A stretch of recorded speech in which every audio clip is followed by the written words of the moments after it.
On poursuit avec une caractérisation que je qualifierais de fondamentale, comme la plus importante de la diagonalisabilité avec les polynômes annulateurs. On prend E un K espace vectoriel de dimension finie, U un endomorphisme, ou alors A une matrice carrée. Alors les assertions suivantes sont équivalentes. La diagonalisabilité de U, ou de A, le fait que le polynôme, le produit des x moins lambda pour lambda dans le spectre de U, ou respectivement le produit des x moins lambda pour lambda dans le spectre de A, est un polynôme annulateur de U, respectivement de A. Et la troisième condition, il existe un polynôme scindé dans K de x à racine simple qui soit annulateur de U, respectivement de A. Alors, remarque, c'est que si le polynôme caractéristique est scindé à racine simple, comme il est annulateur par le théorème de Cayley-Hamilton, on est bien cohérent avec le fait que U est diagonalisable. Ce qu'on savait déjà, c'était la condition suffisante de diagonalisabilité. Quand le polynôme caractéristique est scindé à racine simple, l'endomorphisme est diagonalisable. Là, la propriété, elle est juste cohérente avec ça. Alors, je vais démontrer cette proposition. La démonstration est loin d'être simple. On a une équivalence entre 3 points à montrer, donc on va procéder à un chaînage. On va montrer que 1 implique 2, que 2 implique 3, que 3 implique 1. Je vais faire la démonstration dans le cadre d'un endomorphisme. Dans le cadre d'une matrice carrée, il suffit d'appliquer la démonstration pour un endomorphisme avec l'endomorphisme U qui a x donne AX, qui est un endomorphisme de MNA de K. Alors pour 1 implique 2. Donc je suppose que U est diagonalisable et je montre que le polynôme, le produit des x moins lambda pour lambda dans le spectre de U est annulateur de U. Donc le spectre de U, je le note lambda 1, lambda R, où les lambda I sont 2 à 2 distincts.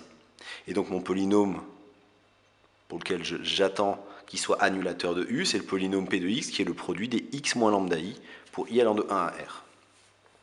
Comme U est diagonalisable, je sais que E s'écrit comme la somme directe des E lambda U pour I allant de 1 à R. Je prends un vecteur x dans E quelconque. X peut donc se décomposer sous la forme d'une somme de vecteurs où chacun des vecteurs xi sont dans E lambda I de U. Là, j'ai oublié le I. Donc x1 sera dans E lambda 1 de U, x2 dans E lambda 2 de U, etc. jusqu'à xr dans E lambda R de U.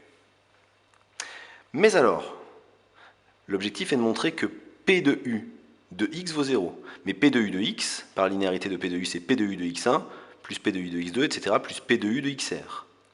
Mais quand les xi sont dans les E lambda I, c'est une propriété qu'on a vue, c'est que P de U de xi, ici il y aura des parenthèses, c'est P de U de xi, c'est pas des P de U fois xi, c'est P de U de xi vaut P de lambda 1 point xi. Pareil pour P de U de x2 vaut P de lambda 2 point xi, etc. jusqu'à P de lambda R point xr. Mais, comme lambda 1 lambda R par construction sont les racines de P, tous ces coefficients-là sont nuls, ce qui donne bien que P de U de x vaut le vecteur nul.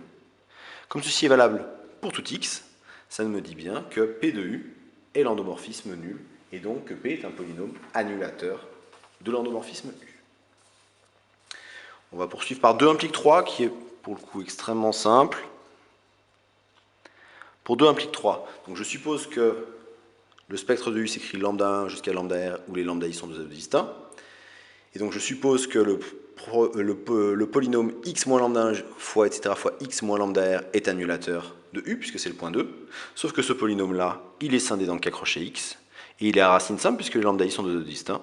Et donc l'hypothèse 2, c'est qu'il était annulateur. Donc le point 3 est vérifié, puisqu'il existe un polynôme scindé à racine simple qui soit annulateur de U. Le point 3 est vérifié.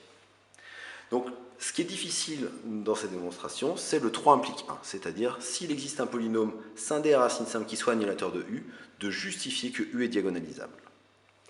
Alors, ce polynôme annulateur scindé à racine simple, je vais l'appeler P de x sous la forme alpha fois le produit des x moins mu s, x moins mu i, pardon, c'est un i ici, x moins mu i, pour i allant de 1 à R, i allant de 1 à s, pardon, I allant de 1 à S, pour un certain S entier naturel non nul, des mu I qui sont des scalaires, 2 à 2 distincts, et alpha, un scalaire non nul.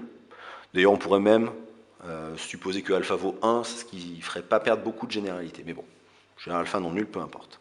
Donc mon polynôme P de x, une constante non nulle, fois un produit de polynôme de degré 1 avec des racines 2 à 2 distinctes. Donc P de degré S. Donc je suppose que j'ai un polynôme scindé à racine simple qui soit annulateur de U. Et l'objectif va être de montrer que E s'écrit comme la somme directe de tous les noyaux de U moins les mu I identités. Alors pour cela, je vais faire un raisonnement par analyse-synthèse. Dans l'analyse, je suppose que x s'écrit sous la forme x1 plus etc plus xs, avec pour tout i, xi dans le noyau de mu u moins mu i identité. Et alors, pour tout q polynôme, q de u de x vaudra q de u de x1 plus etc plus q de u de xs.